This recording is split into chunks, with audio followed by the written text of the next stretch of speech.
vers la fin de l'année. Est-ce que quelqu'un prend conscience que ce n'est ni par sa force, ni par sa puissance qu'il a traversé ces mois de l'année, ces 10 premiers mois de l'année, et que nous sommes en ce moment en train d'entrer dans le 11e mois? Est-ce que nous pouvons manifester notre joie en ce moment pour entrer dans la présence de l'Éternel, notre Dieu? Est-ce que nous pouvons le célébrer, bien-aimé? Est-ce que nous pouvons montrer que nous voyons le privilège que nous avons d'être enfants de Dieu? Il nous aime malgré nos manquements. Dieu nous aime malgré nos péchés. Nous sommes son peuple. Il est notre Dieu. Merci, Roi des rois. Merci, Seigneur des seigneurs. Père, nous voulons te célébrer aujourd'hui. Nous voulons te magnifier. Joins tes mains pour acclamer le roi, pour acclamer le Seigneur. Il a été Ebenezer pour toi. Tu as la vie ce matin. Tu es connecté en ce lieu. Pas parce que tu es très chanceux, pas parce que tu es, pas parce que tu es une belle personne, pas parce que tu n'as pas péché, mais Dieu a été Ebenezer. Il nous a conduits jusqu'ici. Voici, nous allons vers la fin de l'année et nous entrons dans ce merveilleux mois en lui redonnant toute sa place, en lui redonnant toute la magnificence, en exaltant son saint nom, en disant, oh, combien il est bon pour nous, combien il est magnifique, notre Dieu. Père, nous voulons te bénir. Nous voulons te célébrer. Nous voulons exalter ton saint nom. Nous voulons crier qu'il n'y a pas un autre Dieu que toi. Nous voulons déclarer à l'univers que Jésus est le roi dans notre vie, qu'il est le seul, l'unique, le véritable, l'étoile brillante du matin. Oh Seigneur, il n'y a personne comme toi. Papa Céleste, nous voulons te remercier pour ton amour. Tu nous as tellement aimés que tu as donné ton Fils unique en sacrifice pour nous. Papa, nous sommes heureux de nous rassembler ici ce matin pour dire ensemble, d'un même cœur, que tu es notre Dieu, tu es notre roi, tu es l'unique, tu es le véritable. Merci Seigneur, merci Roi des rois, merci éternel Dieu des armées, merci Père de bonté, Père de gloire. Merci, Papa. Nous voulons appeler ton règne en ce lieu. Saint-Esprit, tu es le règne de Dieu. Nous t'appelons glorieux Saint-Esprit parce que tu es notre privilège. Et sans toi, nous ne pouvons rien faire. Saint-Esprit, viens prendre toute la place. Viens prendre le total contrôle de ce moment, de ces 7 jours de prière, de jeûne. Viens nous capaciter, Saint-Esprit. Nous ne pouvons pas sans toi, il n'y a que toi. Alors viens prendre toute la place, glorieux Père, et viens enseigner tes enfants. Fais descendre ta puissance illuminatrice en ce lieu, afin que chacun de tes enfants qui a pris la peine de se connecter ici, Seigneur, reparte avec un réma, avec une parole qui doit l'aider à dominer, à manifester la domination pour laquelle tu nous as créés. Merci, Seigneur des Seigneurs. Merci, Roi des rois. Viens prendre tout. Saint-Esprit, viens agir. Viens faire ministère au milieu de nous, glorieux Saint-Esprit. Nous soumettons tout esprit au nom de Jésus d'opposition. Nous soumettons tout esprit d'opposition, tout esprit qui nuirait à l'exaucement de nos prières. Nous les dispersons par le feu du Saint-Esprit au nom de Jésus. Nous déclarons que les plateformes sont soumises. Nous déclarons qu'Internet obéit à la puissance dans le Seigneur. Papa, permet que la parole atteigne tes enfants. Au nom puissant de Jésus, tout est soumis à toi ici, glorieux Père. Il n'y a pas quelqu'un d'autre qui règne en ce lieu. Et tout ceci est fait pour ta seule gloire. Dans le nom de Jésus, nous avons prié. Amen. Alors, bien-aimés dans le Seigneur, c'est comme hier, nous faisions un autre 7 jours. Et nous voilà rendus au 7 premiers jours du mois de novembre. Bénissons le Seigneur dans nos cœurs parce qu'il nous a donné le privilège de connaître ce jour. C'est un jour que l'Éternel a fait. Et ce mois, je le déclare sous le signe de la plénitude. Nous avons tout pleinement en Jésus. Nous ne manquons de rien. Que quelqu'un dise, l'Éternel est mon berger, je ne manque de rien. Nous ne manquons de rien parce que nous avons tout pleinement en Jésus. Telle est la thématique de ces 7 jours de novembre que nous allons explorer pendant ces 7 jours. Et j'ai le privilège ce matin d'introduire cette série d'enseignements sur la plénitude que nous avons en Dieu. J'ai le privilège de l'introduire. Je ne prends pas ce privilège au apparat. Je ne le prends pas en acquis, Seigneur. Viens m'aider, Papa, parce que sans toi, je ne peux pas le faire. À faire cette introduction de ces 7 jours. Nous allons nous laisser conduire par le Saint-Esprit. Nous ferons des points d'enseignement et des points de prière intercalés pour vraiment déclarer cette plénitude. Nous sommes fatigués d'être des enfants de Dieu qui sont criblés par le manque, par la peur, par le doute, alors que nous avons un papa qui est propriétaire de tout, un papa qui nous remplit de paix, un papa qui nous remplit d'assurance. Nous ne voulons pas vivre dans ces doutes, dans cette peur. Nous sommes en période de fin d'année et nous savons combien parfois les gens sont apeurés. Et parfois les gens ignorent, oui, c'est vrai qu'il y a toutes sortes de choses qui se passent dans la vie. Mais est-ce que nous nous souvenons que nous sommes en Christ et que nous avons tout pleinement en lui? Eh bien, bien-aimés, pour introduire aujourd'hui cette série de messages, je vais déclarer que notre identité est en Christ. Ça, c'est la toute première base. Notre identité est en Christ. Le texte de base que je veux qu'on lise, c'est le texte qui est sorti de Colossiens au chapitre 2, versets 6 à 10. Est-ce que quelqu'un peut me lire cela? Colossiens chapitre 2, versets 6 à 10. Si quelqu'un n'est pas prêt, je vais y aller. Je peux Donc, lire. Je peux lire, oui, maman, si quelqu'un est tu veux. prêt? Ok.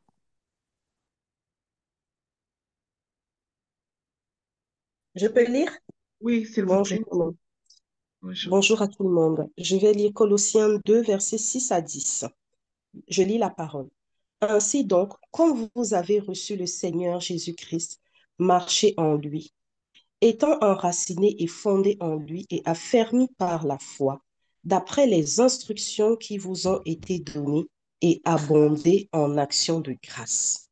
Prenez garde que personne ne fasse de vous sa proie par la philosophie et par une vaine tromperie, s'appuyant sur la tradition des hommes, sur les rudiments du monde et non sur le Christ, car en lui habite corporellement toute la plénitude de la divinité.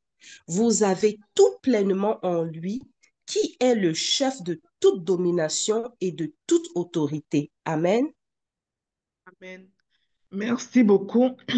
Alors, le verset qui m'intéresse le plus ici, c'est prenez garde que personne ne fasse de vous sa proie par sa philosophie et par sa vaine tromperie, s'appuyant sur la tradition des hommes, sur des rudiments du monde et non sur Christ, car en lui habite corporellement toute la plénitude de la divinité. Vous avez tout pleinement en lui. Bien-aimé, la parole est en train de nous dire clairement que nous n'avons pas besoin de chercher quoi que ce soit ailleurs. Nous n'avons pas besoin de chercher quoi que ce soit ailleurs si ce n'est en Jésus. Cette vérité simple mais puissante renverse toute mentalité de manque, tout complexe d'infériorité et d'incomplétude, toute mentalité de victime de victimisation. Ça renverse tout.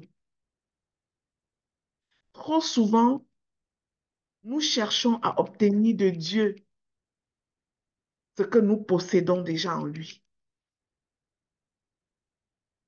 Pourtant, dès l'origine, Dieu nous a créés à son image pour dominer. Je vais juste faire un petit rappel de l'origine. La Bible dit en Genèse que Dieu nous a fait à son image et à sa ressemblance. Ça veut dire tel il est, tel nous sommes. Et s'il y a tout pleinement en Jésus, s'il y a tout pleinement en Dieu, nous devons prendre conscience de cette plénitude. C'est vrai que la parole dit que nos péchés nous ont séparés de Dieu. Mais nous le savons avec la chute d'Adam. Nous avons eu une session d'enseignement ici où j'avais pris le temps même de schématiser pour permettre que ce soit visible l'histoire de la rédemption. C'est-à-dire, Dieu crée Adam et Ève, les place au jardin d'Éden et leur donne toute cette plénitude. Ils ont accès à cette plénitude.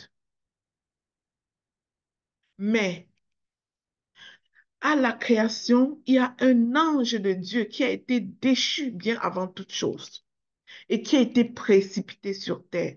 C'est lui qu'on appelle Satan, le diable. Alors l'homme étant dans le jardin d'Éden, sur terre, parce que Dieu dit qu'il nous a donné la terre. Les cieux sont à Dieu, mais il a donné la terre au Fils de l'homme. Alors Dieu nous a donné la terre. La Bible parle du jardin d'Éden. Il nous a donné des consignes au travers de notre ancêtre Adam. Il y a eu la chute d'Adam en ce que la consigne qui a été donnée par Dieu n'a pas été respectée. L'homme s'est montré incapable d'être soumis complètement à la loi parce qu'il a brisé la loi. Pourquoi? Parce qu'au travers de... Je ne veux pas rentrer trop en détail dedans, je veux être sommaire.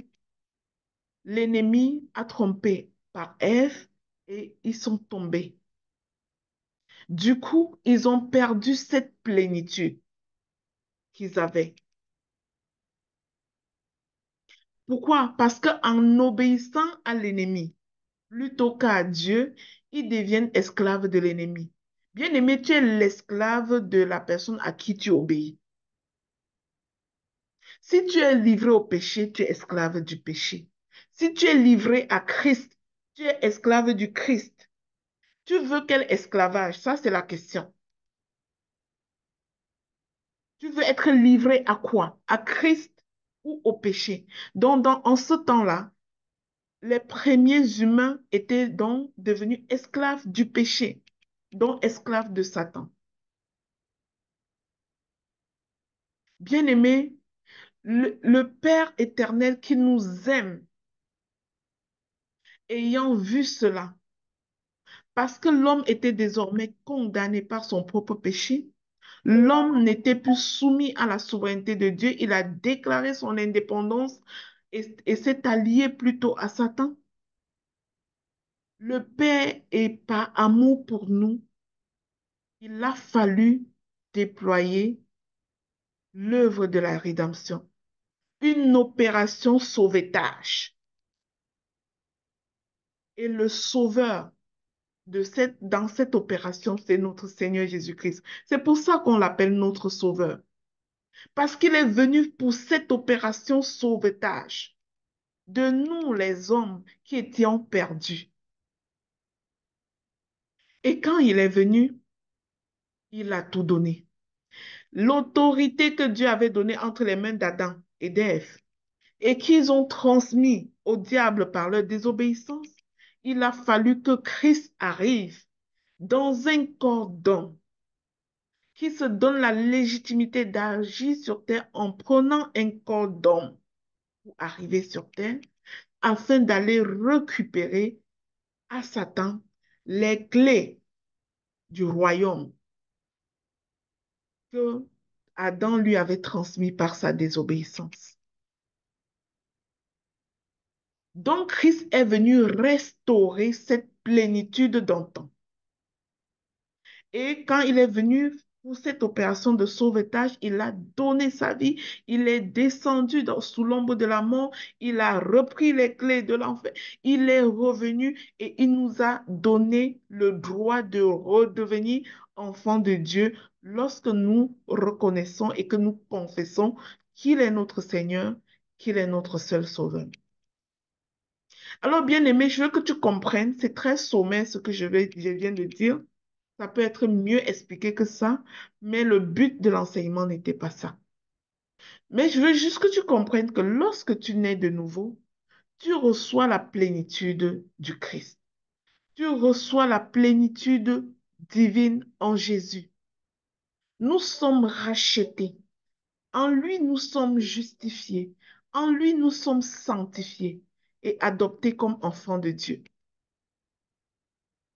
En lui, nous ne sommes plus des mendiants spirituels, mais des héritiers légitimes de toutes les promesses de Dieu. Mais il y a un problème. Est-ce que nous sommes conscients de cette identité que nous avons acquise en Christ, que nous avons eu le privilège d'avoir selon la volonté de Dieu? Bien-aimé, ton identité en Christ fait de toi un citoyen du ciel, un ambassadeur du royaume, la lumière du monde, le sel de la terre. Nous portons en nous la nature de Dieu, son esprit, sa puissance et son autorité. Par sa nature, son esprit, sa puissance, son autorité, nous avons la clé pour toutes choses. En Jésus, nous trouvons la paix, nous trouvons la joie, nous trouvons la force, nous trouvons la sagesse nécessaire pour triompher. Dieu, en nous créant, a dit, faisons l'homme à notre image. Faisons l'homme à notre image et à notre ressemblance. C'est-à-dire, faisons l'homme de notre nature. Un autre verset dans les Psaumes dit que Dieu nous a fait de peu semblables à lui. Alors, nous ne devons pas marcher dans la peur, mais dans la conscience d'être des co-héritiers appelés à régner. Dieu nous a créés pour la domination.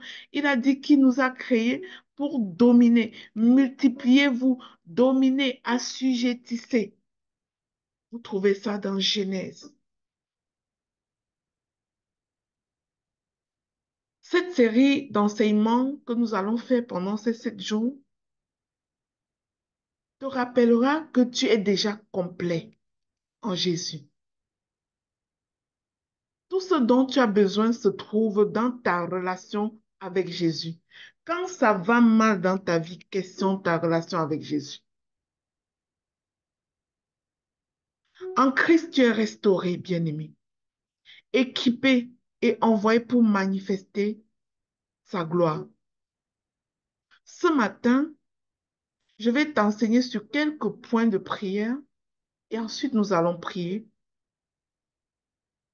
Et ces différents points vont te montrer à quel point parfois tu n'exerces pas tes attributs en Christ. Beaucoup sont dans la victimisation. Beaucoup sont dans des supplications là où elles sont appelées à posséder. Beaucoup sont en train de supplier Dieu de faire ce que Dieu a déjà remis entre leurs mains. Lorsque tu vas passer ces 7 jours bien-aimés, ta prière va changer. Lorsque tu vas passer ces 7 jours, ta mentalité va changer. Tu vas te voir comme Dieu te voit. Parce que tu as tout pleinement en Jésus. Il n'a pas dit que lorsque tu as tout pleinement en lui, Le diable va mourir maintenant. Il n'y aura plus de difficultés. Il y aura les difficultés, bien-aimé, mais tu vas être vainqueur au nom de Jésus. Le premier point de prière que je vais aborder aujourd'hui est le suivant. Ta force est en Jésus. Ta force est en Jésus. Et le verset sur lequel nous allons nous appuyer pour prier est tiré du livre de Philippiens 4 au verset 13,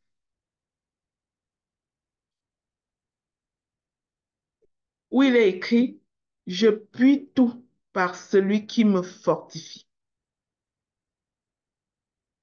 Mon frère, ma soeur, peu importe la saison que tu traverses, souviens-toi de cette vérité. Tu n'es pas seul. Tu n'es jamais seul. L'apôtre Paul en prison affirmait avec assurance, je puis tout par celui qui me fortifie. Ce n'est pas dans la liberté qu'il a affirmé cela. Il l'a affirmé au cœur de la difficulté. Ton problème, c'est ton attitude, bien-aimé. Ce qui ferme la porte à tout ce que Dieu a disposé pour nous, parfois, c'est notre attitude. Oui, tu traverses des saisons difficiles, mais quelle est ton attitude? Une saison difficile, c'est une salle d'attente de Dieu. Quelle est ton attitude dans la salle d'attente? Est-ce que dans la salle d'attente, tu es en pleurs, tu accuses tout, tu pleures tout, tu maudis tout, tu déclares comment toi-même là, ta vie ne donne à rien, tu es le plus malchanceux du monde? Est-ce que c'est ça ton attitude dans la salle d'attente? Bien-aimé, tu es jamais seul. Paul ne disait pas qu'il peut tout par celui qui le fortifie. Il ne le disait pas parce qu'il se sentait fort. Il était accablé, il était en prison. Mais il le disait parce qu'il savait d'où lui viendra sa force, d'où lui viendra sa délivrance.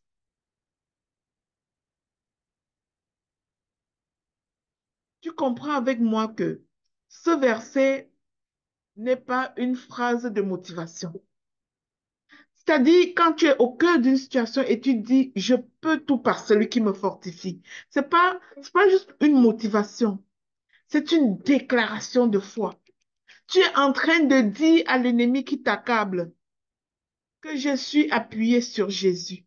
Je suis fondé sur Jésus. Et par lui, je peux tout. Cela signifie,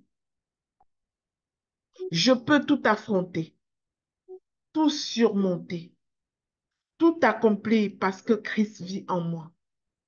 Mais bien-aimé, en es-tu conscient? En es-tu conscient? Tu as peut-être un diagnostic en ce moment. Tu as peut-être connu un échec. Tu as peut-être perdu de l'argent. Il y a peut-être des personnes qui t'accablent, qui t'humilient, qui te rejettent.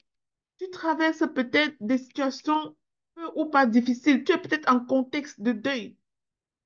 Et tu te dis que le ciel a écrasé la terre.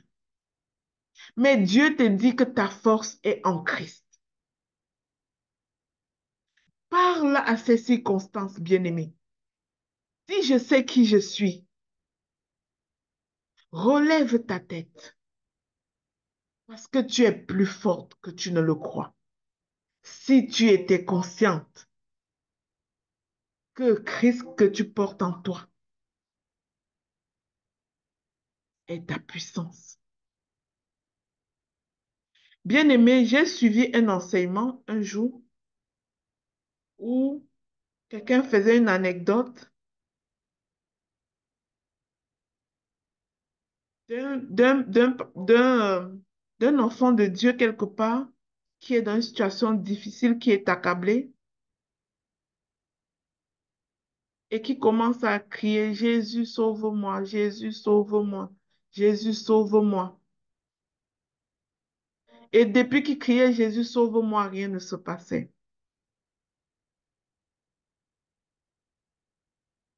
Et puis, à un moment donné, il a parlé à cette situation-là. Maintenant, assez, c'est assez. Je suis fils de Dieu, tu dégages. Et là, l'ennemi a reculé. Et la mémoire dans cette histoire, c'est que Jésus, dans sa bonté, lui dit, si tu ne l'avais pas fait, je n'aurais rien fait pour toi. Je n'aurais pas pu le faire pour toi. Quelqu'un ici va se dire comment? Dieu est tout-puissant. C'est vrai. Mais notre Dieu est aussi juste. Il établit des règles qui ne les brise pas. Il n'est pas un homme pour mentir. La Bible dit que les cieux appartiennent à Dieu. Il a donné la terre au Fils de l'homme. Ça veut dire ceci. Je vais prendre un exemple pour que vous compreniez ce que ça veut dire. Mon époux et moi, nous avons une maison à louer.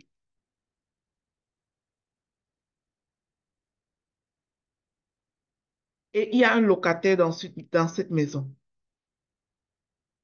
Mais depuis la journée que nous avons accepté de donner les clés de cette maison à cette locataire, nous ne pouvons pas agir là-bas. Nous ne pouvons pas agir légalement là-bas sans l'autorisation de cette locataire. Si cette locataire-là est dedans, dans cette maison, et qu'un brigand est en train de vouloir briser sa porte, c'est à elle d'exercer son autorité, pas en s'adressant à nous comme propriétaires de la maison, mais en disant au brigand, fais attention, ici c'est le chez moi.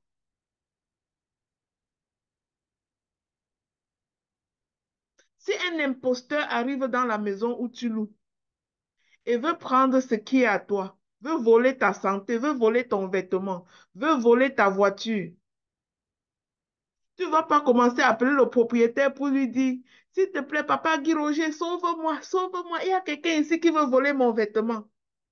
Et tu as ton bandit devant tes yeux. Tu vas déclarer que celui-là va te ficher le camp. Tu vas lui parler.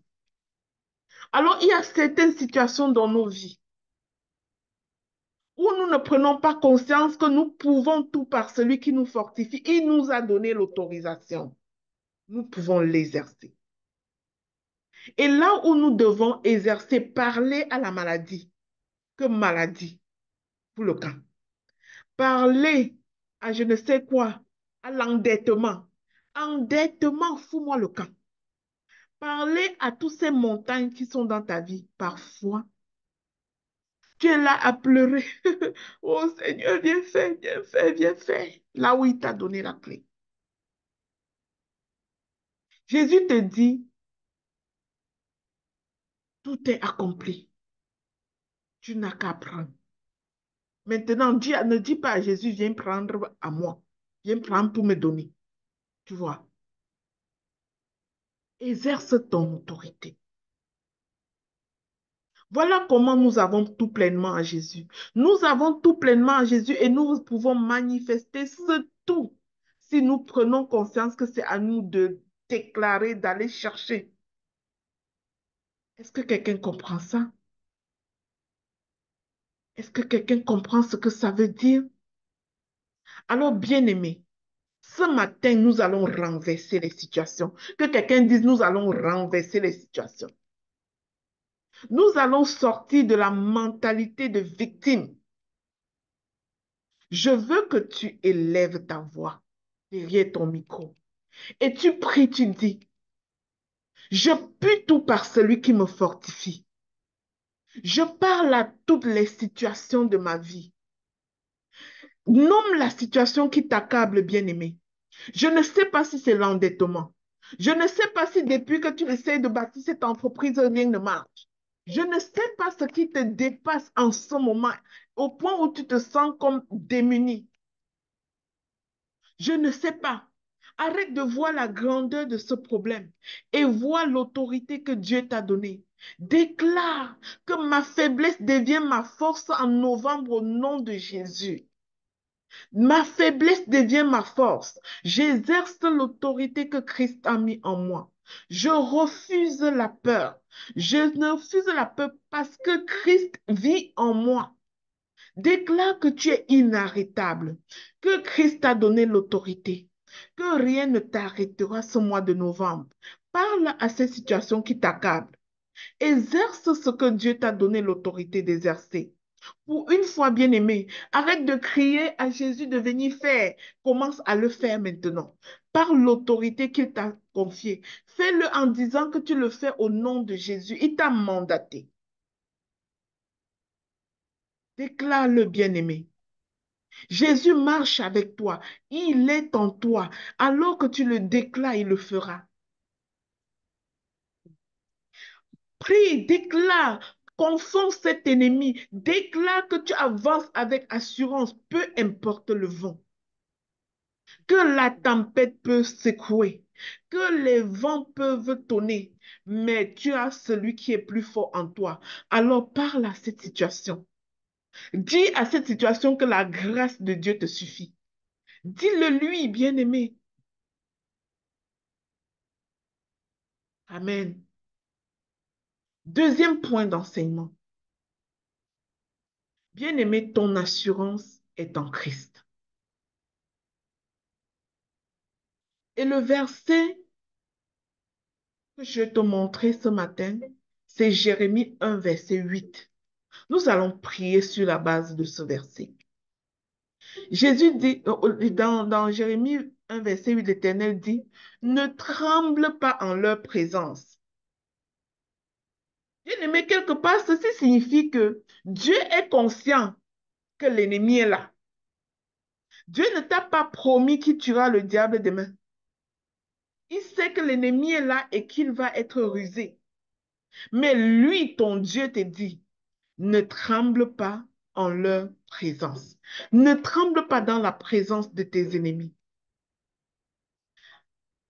Le Seigneur dit à Jérémie, ne les crains point, car je suis avec toi pour te délivrer. Que cette parole soit ton partage ce matin. Dieu répète aujourd'hui ces mêmes paroles à toi et moi. Saisis ça, il te dit ne tremble pas. À quoi est-ce que tu fais face dans ta vie en ce moment? Ne tremble pas.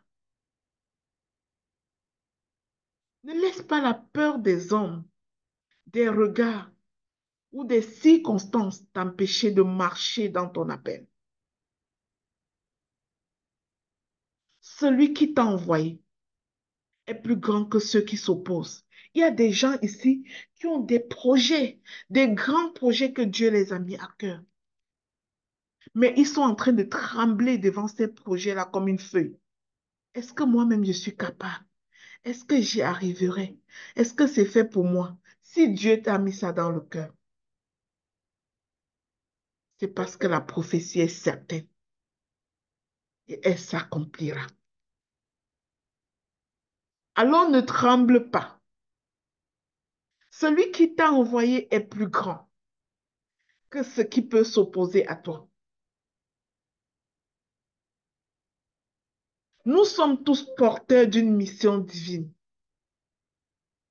Et lorsque tu portes une mission divine en toi, tu n'as pas à trembler devant les puissants. Tu n'as pas à trembler quand il va venir chaque fois retirer l'enfant pour aller à l'hôpital. Quand il va venir t'accabler d'une quelconque façon. Quand il va venir te toucher au niveau de tes finances, tu n'as pas à trembler. Car le roi des rois est ton appui. On l'appelle Jésus de Nazareth. Tu as tout pleinement en lui. Même si les menaces de l'ennemi, les critiques, les défis qui se lèvent dans ta vie sont accablants. Souviens-toi, Dieu t'a choisi. Souviens-toi, Dieu t'a équipé. Souviens-toi, Dieu est ton appui. Il t'a établi pour être fils de Dieu. Jésus a déchiré le voile pour te donner l'accès à ton Papa céleste. Crie l'Éternel est mon berger, je ne manque de rien.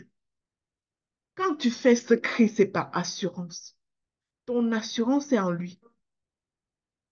Alors, bien-aimé, ce matin, je suis venu te demander de te redresser, de relever ta tête et parler avec assurance, avec foi, parce que le ciel te soutient. Nous allons chasser la peur maintenant. Je dis, nous allons chasser la peur. Bien-aimé, ouvre ta bouche ce matin. Ne ferme pas, ne la garde pas fermée. Je vais vous dire une chose.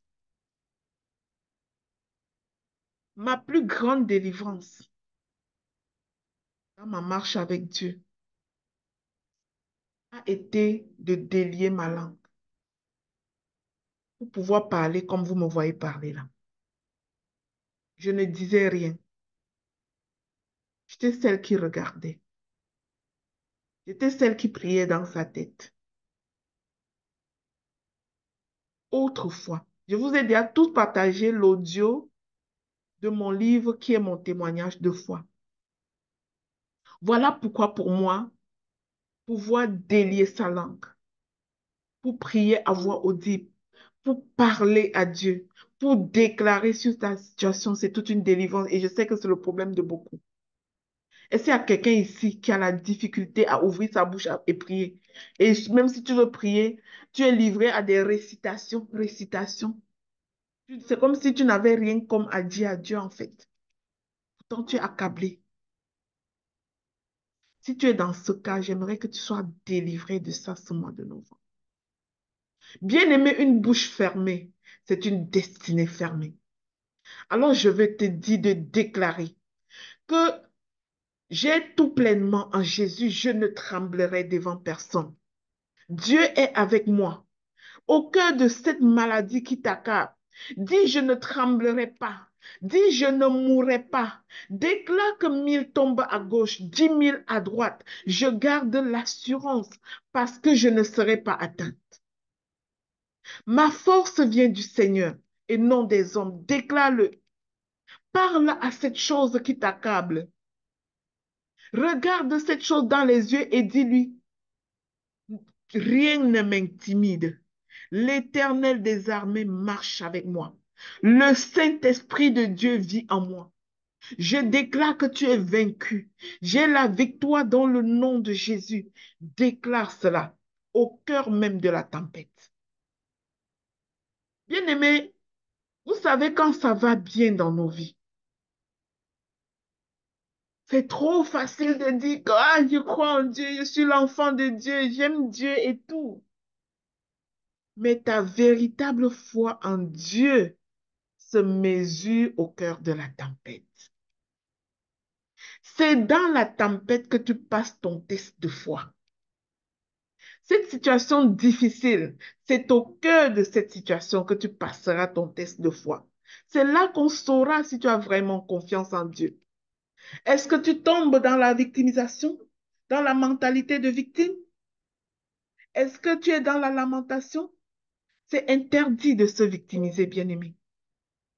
On ne peut pas être en même temps victime et victorieux. Les deux ne marchent pas ensemble. On ne peut pas être en même temps victime et victorieux. Ou bien la victime a une seule mission, chercher le coupable. C'est tout le travail de la victime. Une seule mission, chercher le coupable. Le victorieux a une infinie de possibilités entre ses mains. Elle cherche la solution, pas le coupable. Qui es-tu? La victime ou le victorieux? Je vais t'annoncer qu'en Jésus, tu es victorieuse. Et pourquoi tu es victorieuse en Jésus? Troisième point de prière. Jésus t'a donné les clés. Écoutez-moi ce merveilleux verset. Matthieu 16, verset 19. Jésus dit ceci à Pierre. Je te donnerai les clés du royaume. Je te donnerai les clés du royaume des cieux. Ce que tu liras sur la terre sera lié dans les cieux. Ce que tu délieras sur la terre sera délié dans les cieux.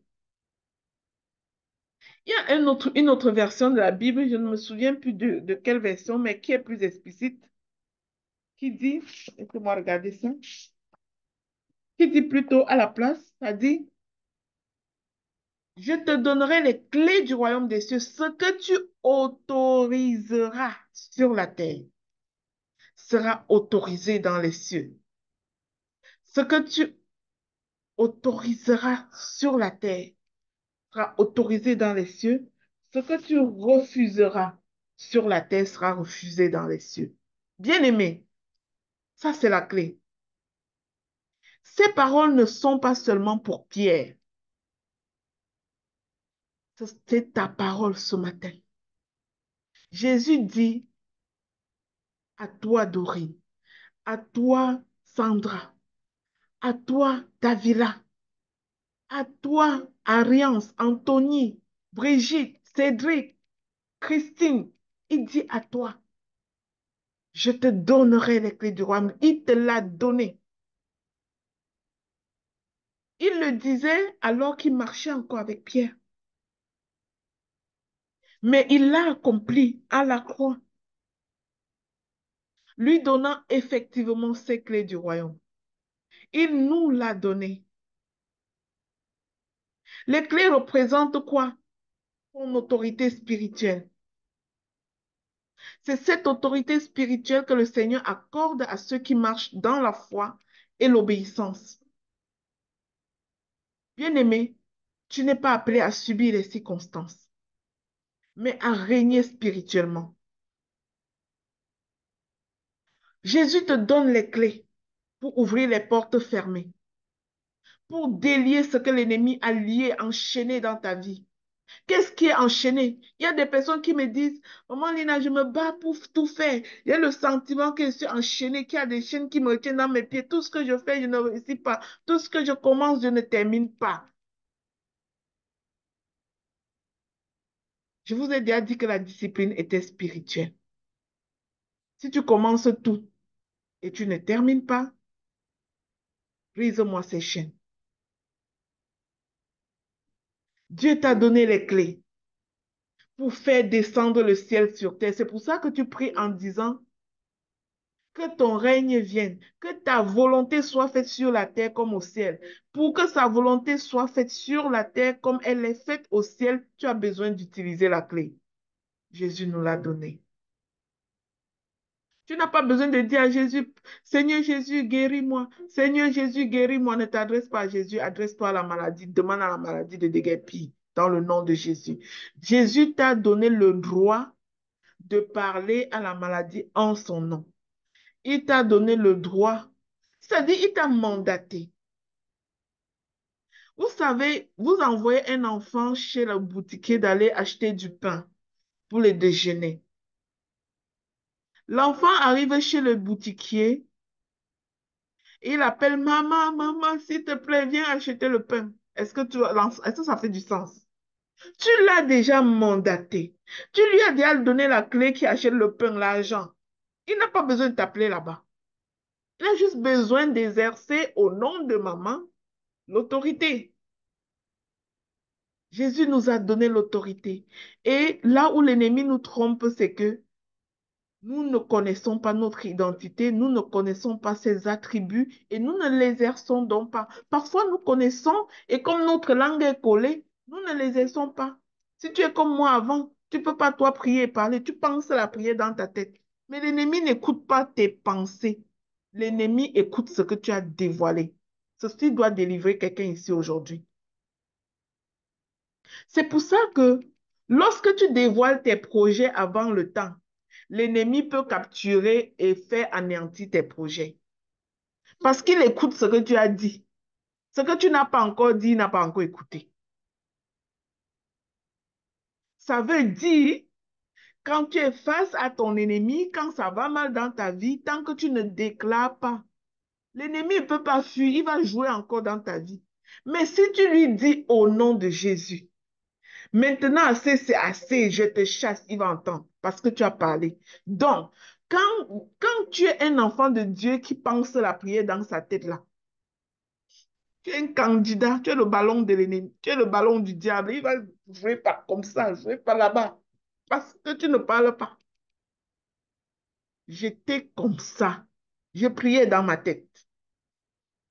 Que ça délivre la langue de quelqu'un aujourd'hui. Et que tu te lèves avec zèle. Quand ça va mal dans ta maison, tu dis, oh, oh, oh, ici c'est la fille de l'Éternel, tu sors. Au nom de Jésus, maladie, tu quittes. Au nom de Jésus, endettement, succession d'échecs de tous les jours, tu me fiches le camp. Au nom de Jésus, c'est moi qui parle, tu quittes. Et alors que tu parles, Jésus va le faire. Il a dit, si tu ne l'avais pas déclaré, il n'aurait pas pu t'aider. Parce qu'il t'avait déjà donné les clés. Moi, quand j'ai donné les clés à notre locataire là-bas, est-ce qu'il peut aller entrer encore là-bas sans l'appeler pour lui dire, s'il te plaît, est-ce que tu m'autorises? Il faut qu'elle m'autorise, même si c'est ma maison.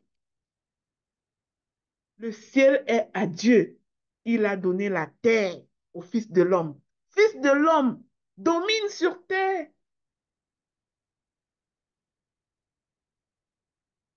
Ne te laisse plus tromper par les ruses du diable qui vient faire de ta vie son terrain de football. Non, non, bien-aimé. Il va utiliser les gens qui vous aiment, les gens que tu aimes, pour te venir te dire des choses qui vont dire, tu vas dire, oh, on m'a humilié, oh, on m'a mal parlé. Alors qu'on te parle mal, ne t'adresse pas à la personne qui te parle, dis, arrière-moi de moi, Satan. Vous savez, quand Pierre parlait, utilisait la voix de l'ennemi pour parler à Jésus, Jésus pouvait discerner que ça ne vient pas de Pierre. Il a dit à qui? Arrière de moi, Satan. Avez-vous déjà vu Jésus dire, oh, mon papa, s'il te plaît, viens chasser le Satan ici. Non. Nous sommes semblables à Jésus. Dieu nous a fait pour qu'on soit ses fils, les petits frères, petites sœurs de Jésus, qui sont comme Jésus, qui ont l'autorité qu'il y a dans Jésus et qui doivent l'exercer. Nous avons tout pleinement en lui. Alors, bien-aimé, maintenant tu dois prendre conscience que tu as les clés. Arrache tes clés et lève-toi. Déclare avec moi là où tu te trouves. Dis, j'ai reçu les clés du royaume des cieux. J'ouvre les portes. Parle aux portes. Toutes les portes qui sont difficiles pour toi. Est-ce que c'est la porte de l'emploi? Porte de l'emploi. Tu n'as pas encore entendu que j'avais reçu les clés. J'ai les clés. J'appelle mon emploi que Dieu a destiné pour moi. Je le trouve maintenant. Les connexions de destinée que je recherche, je les appelle. J'ai la clé. J'ouvre la porte à mes connexions de destinée. Et ils viennent jusqu'à moi dans le nom de Jésus. J'appelle au nom de Jésus tout ce dont j'ai besoin. Mon entreprise qui est juste dans ma pensée et qu'il faut que je crée. Je déclare que les portes s'ouvrent maintenant. Toute porte que l'ennemi a fermée dans ma vie, je possède la clé. J'ai le pouvoir de délier parce que Jésus me l'a accordé. Rien ne peut m'empêcher d'accomplir la volonté de Dieu dans ma vie. Déclare le bien-aimé. J'exerce mon autorité spirituelle. Je déclare que le ciel approuve mes paroles parce que j'en ai l'autorité. Ce que j'autorise sur terre sera autorisé dans les cieux. Autorise-moi ta santé. Dis, j'autorise ma santé. J'autorise le succès scolaire de mes enfants. Je déclare que l'échec ne fait pas partie de moi. J'étends ma tente au nom de Jésus. Utilise ce nom de Jésus. Les clés du royaume m'accordent accès et faveur. Déclare-le, bien-aimé. Personne ne doit le faire à ta place, c'est à toi. Il s'agit de renverser. Nous allons renverser les situations ces 7 jours. Renverse-moi ça. Assez, c'est assez. D'être la fille des pleurs, l'homme des pleurs, où tout va mal toujours dans ta vie et tu regardes avec les yeux là où tu avais les clés. Non. Merci Seigneur. Merci Jésus. Un autre point de prière. Vous allez me pardonner, mais on va finir ces points de prière. Si tu sais que tu es ici pour négocier ton mois de novembre, parce que ça ne doit pas être un mois comme les autres, parce que cette fin d'année finit en beauté, reste encore avec moi quelques minutes. L'autre point de prière, Jésus t'a donné la domination. Et je reviens sur ce verset. Bien-aimé, les cieux sont à l'Éternel, mais la terre, il l'a donnée au Fils de l'homme. Ça, c'est Somme 115, verset 16. Je veux te dire ce matin que Dieu règne souverainement dans les cieux. Mais il t'a confié à toi la gestion de ce qui se passe sur terre. Moi, j'ai souvent dit dans mes conférences que l'homme était l'espoir de Dieu sur terre. Je vais te dire quelque chose à laquelle tu n'as pas parfois souvent pensé peut-être. Savez-vous que Dieu est illégitime pour agir sur terre? Ça va confondre quelqu'un, ce que je viens de dire. Je ne veux pas dire que Dieu est incapable d'agir sur terre, c'est pas ce que j'ai dit. J'ai dit qu'il est illégitime pour agir sur terre. Tout comme mon mari et moi, nous sommes illégitimes pour aller maintenant ouvrir la maison de notre... Quand tu as ta maison, il est 5 heures du matin là, il fait encore noir dehors. Tu peux aller là-bas, ouvrir la porte à cette heure-là, entrer. Tu es le propriétaire, tu fais comme tu veux. Mais nous sommes propriétaires d'une maison que, parce qu'on a loué à quelqu'un, on ne peut pas se présenter là-bas à n'importe quelle heure comme ça et ouvrir. Qui ici loue une maison? Est-ce que ton propriétaire peut débarquer chez toi à 2 heures du matin, ouvrir la porte, entrer, et même si c'est en une bonne heure de journée, ouvrir la porte et entrer comme il veut parce qu'il est le propriétaire? Que quelqu'un me dise. Je crois que non. Et la Bible dit donc que Dieu s'est réservé les cieux et il a donné la terre à toi et moi. Voilà pourquoi Dieu, pour respecter sa propre parole, est illégitime sur terre. Voilà pourquoi Dieu, pour agir sur terre, passe par un homme. Voilà pourquoi quand Adam avait péché, pour opérer, pour en tout cas pour déployer cette opération de sauvetage de la nature humaine, Dieu a dû prendre corps d'homme. Posez-vous la question, pourquoi Dieu n'est pas resté juste aux cieux et télécommandé pour que la rédemption se fasse? Parce que pour agir sur terre, Dieu passe par un homme. Mais l'homme que Dieu avait sur terre, Adam, s'était montré incapable de résister à la séduction de l'ennemi. Alors Dieu a dû prendre le corps d'homme, venir naître du ventre d'une femme, la Vierge Marie, pour venir sur terre dans le corps d'un homme et faire ce que l'homme n'a pas pu faire.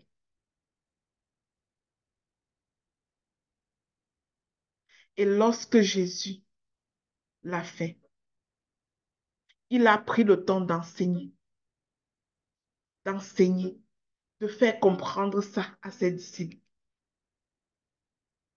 Et quand il est parti, observez qu'à son départ, quand Jésus est mort, observez l'attitude de ses disciples. Ils se sont fermés quelque part, pris de peur. Ils n'étaient pas capables de rien. Mais quand Jésus a vaincu la mort et qu'il a pris les clés qu'il devait donner à ses disciples. Il est revenu. Il les a trouvés là où ils étaient, dans leur cachot. Il leur a parlé.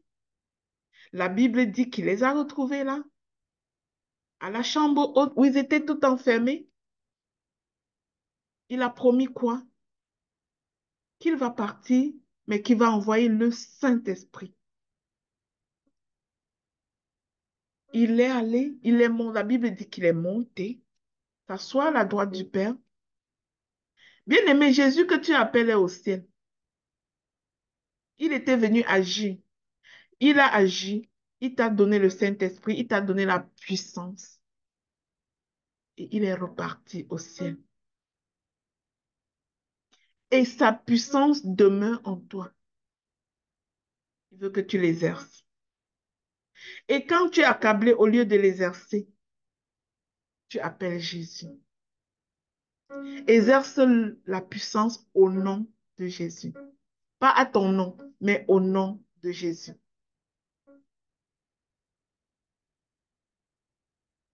Donc, ce que je voudrais vous faire comprendre, c'est que la terre est à toi. Et Dieu est illégitime. Dieu a besoin de toi pour agir sur cette terre. Parce que quand on n'a pas de corps physique, on ne peut pas agir sur terre. Voilà pourquoi même le diable, pour agir sur terre, a besoin d'utiliser les humains. Regarde, pour te faire mal, le diable fait quoi? Il passe par ton frère, il passe par ta soeur, il passe par ton ami, il passe par un homme pour te faire mal. Pour t'humilier, est-ce que le diable, tu l'as déjà vu quelque part avec les cornes sur la tête? N'est pas il utilise la bouche de quelqu'un même que tu connais pour t'humilier. Donc lui aussi, le diable, tout ce qui est esprit passe par un humain pour exercer sur terre. De la même manière, Dieu a besoin de toi et moi. Dieu a besoin que nous comprenions ça. Il a besoin de toi et moi, de ses enfants qui vont comprendre ces choses et être la voix qui autorise l'action divine sur terre. En vivant une vie qui plaît à Dieu, en apprenant à déclarer la parole de Dieu, et tu ne peux pas la déclarer si tu n'as jamais ouvert ta Bible pour lire. Si tu n'as jamais ouvert ta Bible pour lire, quand tu vas ouvrir ta bouche, tu vas dire quoi? Donc, tu dois comprendre que tu es l'espoir de Dieu sur terre. Dieu a besoin que tu connaisses sa parole, que tu déclares avec foi cette parole. Et chaque fois que tu pries, tu es en train d'autoriser le ciel d'agir. Ça doit être la délivrance de quelqu'un. Chaque fois que tu déclares, tu es en train d'autoriser le ciel d'agir. Donc, tu es l'espoir de Dieu sur terre. Il faut que tu exerces cela. Alors, bien-aimés, nous allons prier. Nous allons une fois de plus prier. Dieu règne souverainement dans les cieux, mais il a confié la terre à toi et moi, à nous. Autrement dit, nous ne sommes pas ici au hasard. Nous sommes des intendants du royaume, des représentants du ciel sur la terre.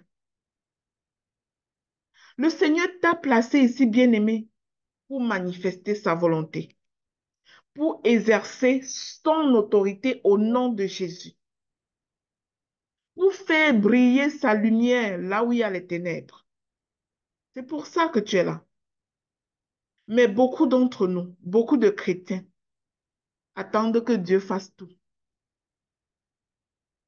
Mais Dieu attend que nous agissions avec les clés qu'il nous a données. Il veut que nous ouvrons les portes avec les clés qu'il nous a données. Bien-aimé, tu n'es pas un spectateur. Tu es un partenaire de Dieu sur terre. Un partenaire très important. Toi, qui te simplifie, qui te dit je ne vaux rien. Tu es un partenaire de Dieu très important. Et ne laisse personne te dire le contraire. Le royaume avance quand tu obéis. Est-ce que quelqu'un a entendu ça? Le royaume de Dieu avance quand tu utilises ces clés, quand tu travailles, quand tu pries, quand tu agis selon la parole. Dieu t'a donné la terre, bien-aimé. Alors construis, influence, sème, protège, gouverne selon le cœur de ton Dieu. Alors tu vas prier aujourd'hui. Déclare, je suis le représentant du royaume de Dieu sur terre. Moi, tel, dis ton nom. Je suis le représentant du royaume de Dieu sur terre. Mon Dieu m'a confié l'autorité pour manifester sa gloire. Je parle à mes ennemis. Tenez-vous bien, j'exerce l'autorité de Dieu sur terre et rien ne peut me nuire. J'exerce mon influence avec sagesse. Je ne subirai plus les circonstances. J'ai le pouvoir de les transformer. J'ai les clés entre les mains. Déclare que Dieu t'a établi pour régner. Ici sur terre, pas ailleurs. C'est pas dans le paradis que tu régneras. Bien-aimé, quand tu vas quitter ici, quand nous allons tous quitter la terre-ci, notre prochaine mission, ça ne sera pas de régner, parce qu'il n'y a pas deux rois dans un même endroit. Jésus est déjà roi au ciel. Donc tu ne meurs pas, tu vas au ciel pour régner. Quand Dieu t'a établi pour régner, c'est ici, sur terre. C'est ici que tu vas le faire. Déclare que Dieu t'a établi pour régner et tu ne vivras pas le contraire. Déclare que là où tu marches, le royaume de Dieu se manifeste. Là où tu mets son pied, tu possèdes. Tu penses à un champ et tu l'acquiers. Tu penses à un terrain et la provision arrive et tu l'achètes. Déclare ces choses. Appelle ces choses à existence. La Bible dit que viendra la récompense de ceux qui cherchent Dieu. C'est quelque chose que l'œil n'a pas vu, que l'oreille n'a pas entendu. Je proclame que tu prennes conscience aujourd'hui et que tu le déclares dans ta vie. Appelle ces choses à manifestation. Utilise les clés, bien-aimés. Déclare que ta parole a du poids parce que Jésus t'a donné les clés. Refuse la passivité spirituelle. Déclare avec moi, je prends ma place. Je prends ma place. Je prends ma place au nom de Jésus. Que Dieu te fasse du bien, bien-aimé. Jésus t'a donné le pouvoir. Il dit, voici, je vous ai donné le pouvoir de marcher sur les serpents et les scorpions et sur toute la puissance de l'ennemi, et rien ne pourra vous nuire. Pourquoi Jésus le dit? Parce que, bien-aimé, il le sait que les scorpions seront là, les serpents seront toujours là. La puissance de l'ennemi ne doit pas s'arrêter maintenant. Ça sera là, les tempêtes seront là, le manque d'argent, c'est-à-dire toutes sortes de ces choses-là seront là. Mais il te rassure, je vous ai donné le pouvoir de marcher sur les serpents. Mais est-ce qu'il a dit, je vais venir marcher sur les serpents à ta place? Est-ce que le verset dit que je viendrai terrasser l'enfer à ta place, je viendrai marcher sur les serpents, je viendrai marcher sur tes difficultés-là, je viendrai les piétiner moi-même à ta place pour que tu les gagnes? Il dit, je t'ai donné le pouvoir de marcher et rien ne pourra te nuire. Alors, peu importe comment c'est effrayant ce qui arrive dans ta vie, cette chose-là est sous tes pieds. C'est sous tes pieds. Marche sur ça au nom de Jésus. Dis que je marche dessus au nom puissant de Jésus-Christ. C'est sous mes pieds. Je le piétine dans le nom de Jésus. Bien-aimé, cette déclaration, c'est une déclaration de victoire. Le Seigneur ne veut pas que ses enfants vivent dans la peur, la soumission à l'ennemi. Hein? Si tu es en train de te battre depuis longtemps avec un péché sexuel, un péché, toutes sortes de péchés, toutes sortes de dépendances, de la drogue, toutes sortes de choses, et tu n'arrives pas à sortir de là. Dieu te dit, je t'ai donné le pouvoir de marcher sur les serpents, les scorpions, toute la puissance de l'ennemi, et rien ne pourra te nuire. Il te dit ça. Il t'a donné le pouvoir. Pas pour résister, mais pour triompher. Donc, tu n'as pas à résister à ces choses. Tu dois triompher de ces choses. En Jésus, tu as pleinement tout cela. Le diable est un menteur bien-aimé. Il fait bien de mensonges dans nos vies. Vous êtes tout accompli. Vous êtes accompli en lui. Colossiens 2:10. Vous êtes accompli en lui. Mon frère, ma soeur, en Christ, il ne te manque rien. Ton identité, ta valeur, ton autorité, ton avenir sont complets en lui. Le monde veut te faire croire que tu dois encore prouver ta valeur. Et quand tu fais, ce n'est jamais assez pour qu'on voit ta valeur. Tu sais pourquoi? C'est parce que tu n'as pas à prouver ta valeur à personne. Tu n'as pas à chercher l'approbation des hommes. Tu es déjà accepté par Dieu, aimé par Dieu, accompli en Jésus. Il n'y a pas de demi-victoire en Jésus. Il a tout payé. Il a pris ta place. Il a pris ma place. Il a tout conquis pour nous. Et bien-aimé, ta puissance est en lui. Un verset dans la Bible, Romains 8:11, c'est un verset extraordinaire. Si tu n'as pas encore lu ce verset-là, je vais te demander de méditer ça. Ce verset dit, le même esprit qui a ressuscité Jésus d'entre les morts demeure en vous. Oh my God, quelle révélation. Et ça continue en disant, et si l'esprit de celui qui a ressuscité Christ Jésus d'entre les morts habite en vous, celui qui a ressuscité Christ rendra aussi la vie à vos corps mortels. Alléluia. Par son esprit qui habite en vous. Alors, bien-aimés, qu'est-ce que nous voulons de plus? Si l'esprit qui a ressuscité Jésus habite en nous, le même esprit de puissance qui a fait sortir Jésus du tombeau, il n'est pas seulement au ciel, il vit en toi. Mais cet esprit en toi n'agira pas tant que tu ne lui laisses pas la place. Tant que tu ne cèdes pas la place, tu as besoin de coopérer avec lui. Cela signifie que tu n'es pas faible, car tu n'es pas seul. Tu n'es pas ordinaire, bien-aimé. Si tu ne savais pas encore que tu es un esprit, tu l'es.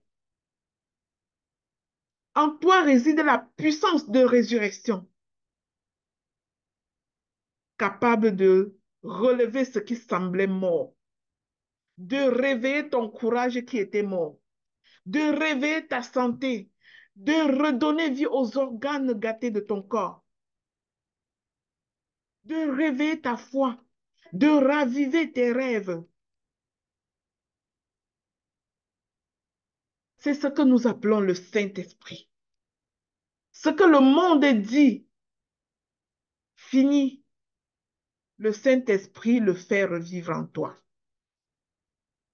Bien-aimé, s'il y a une chose importante que je vais te dire ce matin, c'est de marcher avec la conscience que le Saint-Esprit, le même qui a sorti Jésus du tombeau, vit en toi. La Bible dit que tu es le temple du Saint-Esprit. Mais le Saint-Esprit n'agit pas avec certaines personnes parce qu'on ne lui a pas donné la place, parce qu'on ne coopère pas avec lui. On ignore. Imagine, toi, tu reçois un invité précieux dans ta maison. Depuis qu'il est entré, il est tenu à la porte, tu l'as ignoré.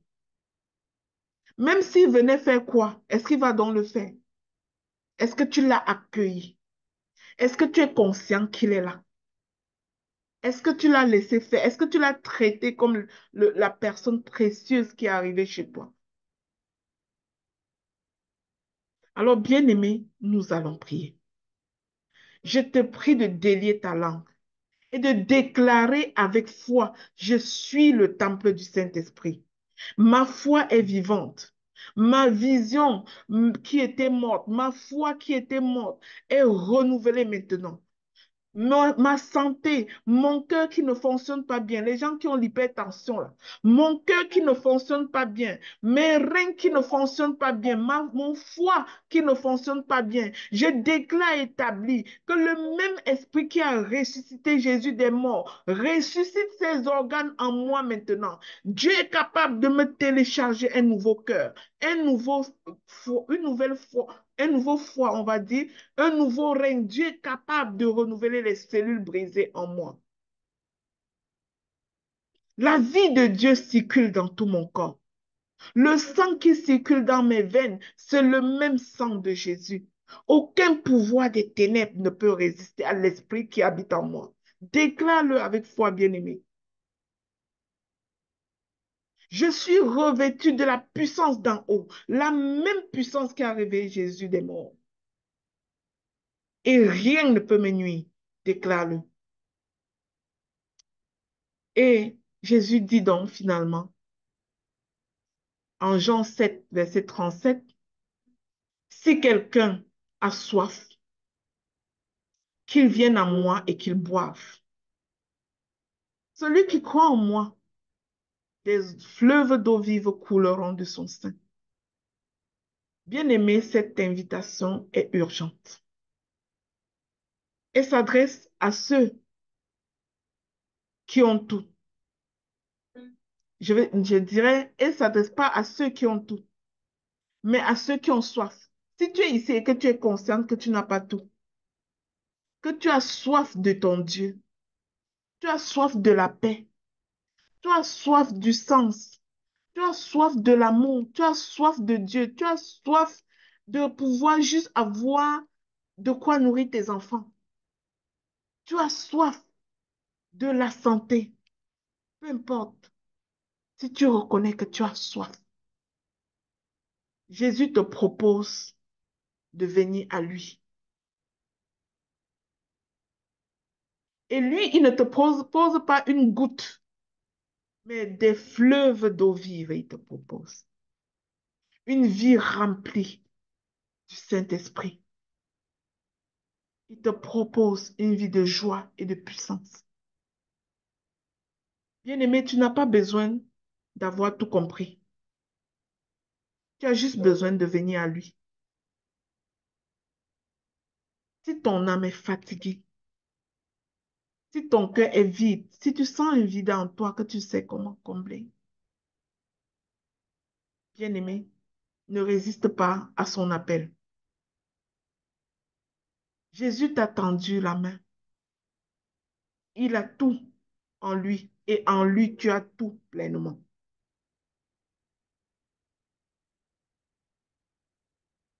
Mon frère, ma soeur, mon ami, cette puissance de la résurrection n'agit que dans ceux qui appartiennent à Jésus. Si tu veux que le Saint-Esprit vienne habiter en toi, accepte que Jésus est ton seul Seigneur et ton seul Sauveur. Si tout ce que tu as écouté aujourd'hui t'a fait penser, j'ai besoin de ce Jésus en qui on a tout pleinement, tu peux lever ta main et je vais t'inviter à faire une prière, une petite prière avant qu'on ne se sépare. Et ceci conclura le temps d'enseignement de ce matin. Merci, nous avons une main levée. Gloire à Jésus. Alors, je vais te demander, toi qui as levé ta main, d'ouvrir ton micro et de dire cette prière assez simple et puissante. Seigneur Jésus, Seigneur Jésus, je crois que tu es mort et ressuscité pour moi. je crois que tu es Je mort et ressuscité pour moi. Mes péchés, j'en Mes suis péchés, consciente, j'en suis péché, consciente, je les ai commis. je j'ai les ai voulu. commises. Pardonne-moi mes péchés Pardonne-moi mes péchés, Seigneur, et viens habiter dans mon cœur. et Et viens viens habiter dans mon cœur.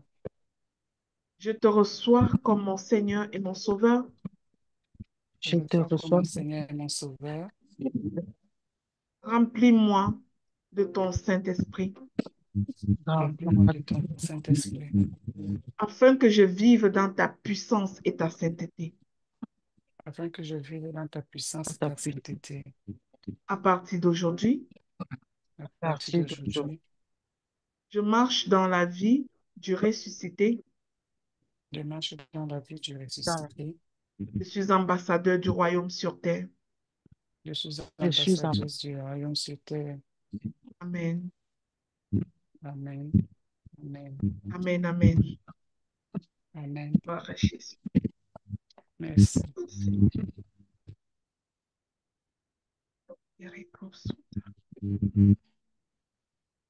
Merci Seigneur Jésus.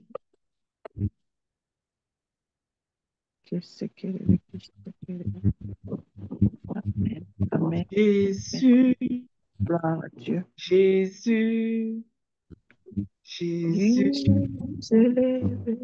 tu es élevé au-dessus de tout. Jésus, Jésus, Jésus, Jésus, Jésus,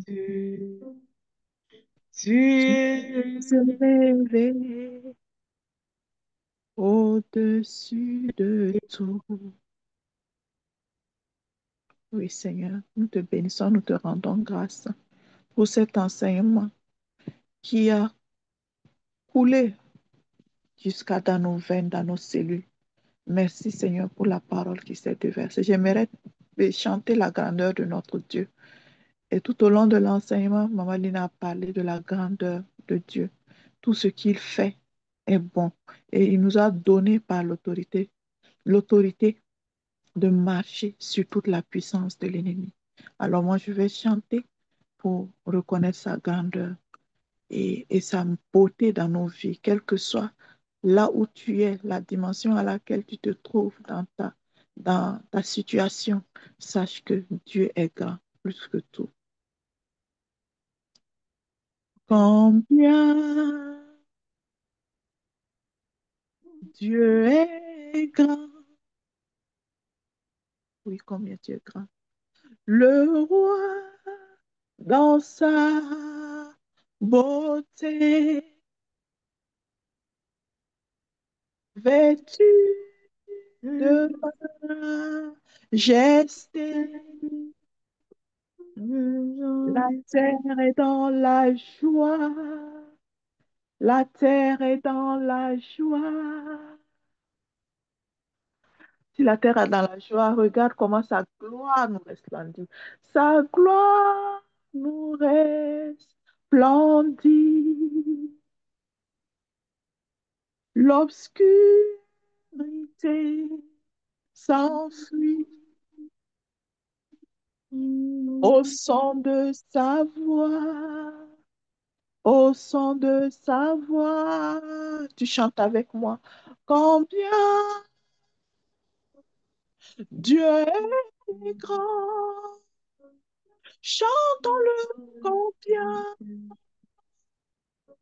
combien Dieu est grand. Tous verront combien Dieu est grand. Il est plus grand que toutes les situations que tu traverses parce que lui, il vit d'âge en âge. Le temps lui est soumis. Il est commencement et la fin. Oui, commencement, fin. Céleste Trinité,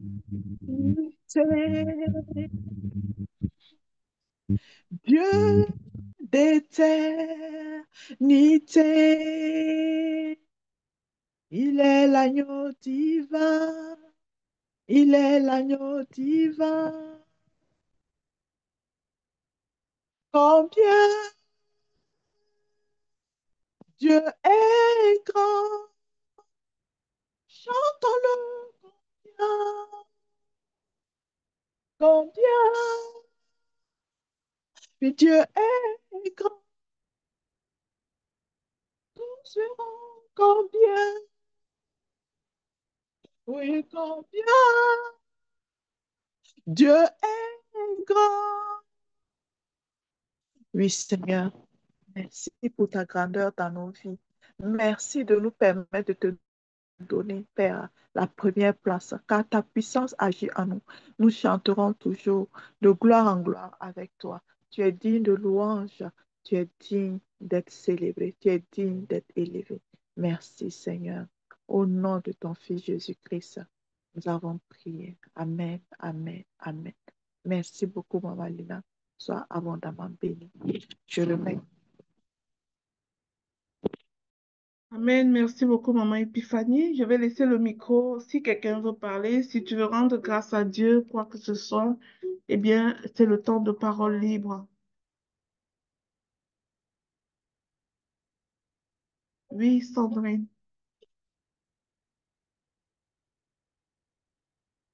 Oui, Sandrine, tu peux parler. Oui, bonjour à tous. Merci beaucoup, Maman Lina, pour cet enseignement tellement édifiant. En fait, tu as mentionné que, bon, en tant qu'enfant de Dieu, nous avons déjà la clé de tout pour ouvrir les portes et que nous devons, comme déclarer, proclamer, ainsi de suite.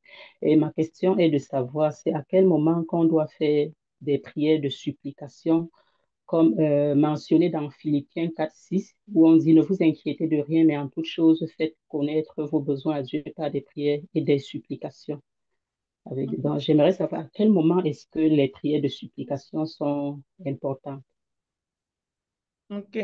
Généralement, les prières de supplication ne sont pas des prières pour toi. Généralement, les prières de supplication sont des prières d'intercession. En temps normal, logiquement, les prières de supplication sont des prières d'intercession. Les prières de supplication ne sont pas des prières pour supplier pour toi-même, en fait. Mais on fait des prières de supplication généralement en intercession qu'on prie pour les autres.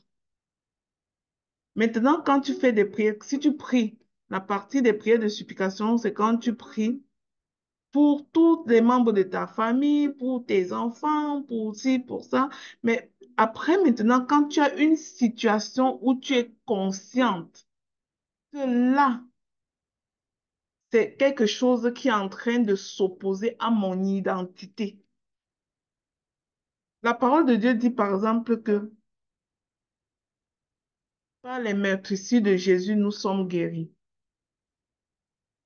Cette parole-là veut dire que la maladie est normalement illégitime en nous, en fait. Donc, ça, alors quand la maladie vient, elle vient s'opposer à ce que nous sommes censés être par notre identité. Chaque fois que tu as une confrontation contre ton identité, c'est le moment de prendre autorité.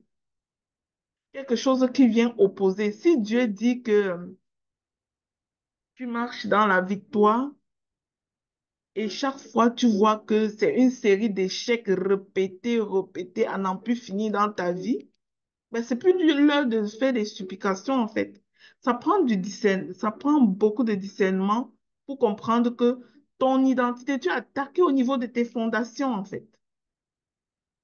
Parce qu'un enfant de Dieu ne doit pas passer toute sa vie à ne faire qu'échouer, échouer, échouer jusqu'à mourir, non. Oui, chacun peut passer par le désert, on peut passer par des difficultés, mais on doit être victorieuse à un moment des difficultés. Les difficultés sont là pour nous édifier aussi, mais une difficulté doit avoir une fin. Ça ne peut pas être tout le temps. Tu vois une personne qui va te dire, depuis que je suis née, tout ce que je fais, je n'ai jamais réussi. Et peut-être elle a 40 ans déjà. Elle ne réussit rien, rien ne lui réussit. Ben, ce n'est plus les supplications en fait. Donc, par discernement spirituel, tu comprends que tu dois prendre ton autorité, exercer ton autorité à cet endroit et non des supplications. Et la supplication est logique beaucoup, beaucoup, beaucoup. Quand tu comprends que comme enfant de Dieu, tu dois prier pas seulement pour toi, mais aussi pour les autres. On prie pour les supplications, pour tout le corps du Christ par supplication, mais quand tu sens que tes fondations sont ébranlées, tu dois exercer ton autorité. Je ne sais pas si tu discernes ça, si tu vois la différence. Oui, je vois, je vois. Ok. Merci beaucoup. Quelqu'un Merci beaucoup. quelqu'un dit pourquoi employer le terme illégitime à Dieu? Illégitime veut dire, pas pour dire, ça veut pas dire que Dieu n'a pas le droit. C'est pour dire que Dieu, tel qu'il a fait le monde, il n'a pas fait le monde pour descendre et agir lui-même. Légitime, pourquoi? Parce que la légitimité appartient à Dieu et c'est lui-même qui a rendu ça illégitime. En nous donnant la terre selon sa parole et en gardant les cieux, il veut que nous soyons la prolongation de qui il est sur terre. Voilà pourquoi, pour venir agir sur terre, Dieu a besoin de toi. Pour sauver ton enfant, Dieu a besoin de toi, maman, que tu pries. Pour guérir ta mère, Dieu a besoin de toi comme intercesseur. Tu comprends? Ce mot illégitime ne veut pas enlever à Dieu sa toute-puissance et sa capacité. Non, ça veut tout simplement dire que Dieu met les lois lui-même et il les respecte lui-même. Dieu a parfois besoin que tu possèdes ce qu'il t'a donné, pas que tu viennes le supplier pour ce qu'il t'a donné. C'est ce que ça veut dire. Notre Dieu est grand et puissant, rien n'est impossible à lui, mais lui-même, il a décidé de passer au travers d'un homme pour accomplir un certain nombre de choses sur terre. Voilà pourquoi dans la Bible, il dit, je cherche un homme qui peut se tenir à la brèche. Et nous tous ici, rassemblés, nous sommes appelés à être cet homme que Dieu cherche pour permettre que l'œuvre de Dieu s'accomplisse sur la terre. Est-ce que Fleur a compris? Donc, ce n'est pas un déni de la toute-puissance de Dieu, mais c'est juste pour dire que Dieu a besoin de nous pour agir sur la terre. Et si tu n'obéis pas à Dieu, tu ne te laisses pas utiliser par Dieu, Dieu n'est pas jamais pris au dépourvu. Il va utiliser quelqu'un d'autre. Ceci est dit selon l'intégrité de la parole. Il est tout puissant, mais le même Dieu dit, je cherche un homme qui se tienne à la brèche. Donc, je cherche un homme qui prie. Souvenons-nous toujours que quand nous prions, le ciel agit. Quand nous ne prions pas, le ciel ne fait rien. Pose-toi la question, pourquoi j'ai besoin de prier? Si tu n'avais pas besoin de prier, c'est que tu vas seulement rester comme ça et Dieu fait tout en fait. Tu vas rester comme ça, tu ne pries pas, tu ne fais rien, tu ne travailles pas et Dieu vient te nourrir à la bouche. Mais Dieu ne fera pas ça. C'est en cela que j'ai mis ce mot illégitime, pas pour contester la toute-puissance de Dieu.